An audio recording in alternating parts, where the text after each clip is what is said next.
Hey guys, I'm back for the second and final part of this video. The part where I actually, get into the slideshow. Anyway, I may have overextended the intro a little, so it's time I get into the important stuff now. Cue the tape. Okay, so this is 3000 Ideas. Yeah, he looks pretty cool, I know. He may or may not be the main character of this comic, and he tries to put on a brave face for others for their sake. He has a somewhat shaky understanding of terminals, which is a system we'll get into later in the comic. However, he has used one by this point.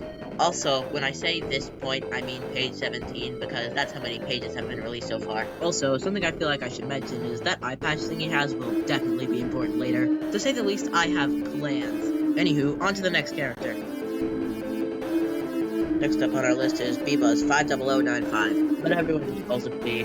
He made this really big mistake in the past that got him banned from his own universe, and that's why his eyes are like that. A long time ago, before all that happened, he learned this terminal technique called Pulse Wave from 3000, because certain uses of terminal, like Pulse Wave, require a tool with which to use them. Bebuzz just used an old trident he had lying around. The only reason he had it in the first place was that it looked cool and he was too lazy to get rid of it, so there was nothing better to do with it than make it act cool too. To be honest, I have some pretty interesting stuff prepared for this guy, but no spoilers.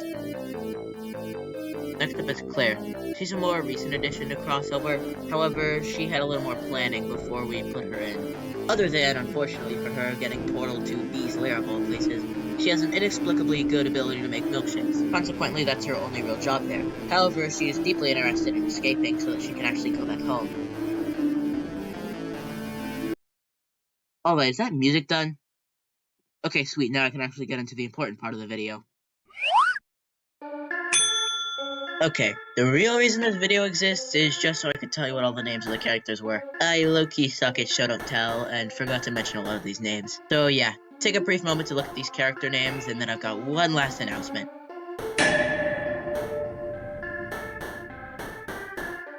Okay, brief look over. Let me show you the last thing. Of course, there's heaps of new stuff planned for Crossover. Side characters, main characters, the main villain. But I'm not gonna show anything just yet. After all, they haven't even debuted, and I want to drop concept art first. But believe me, there's plenty of new guys, 9 or 10 if I had to count. But that's for another day. Peace out.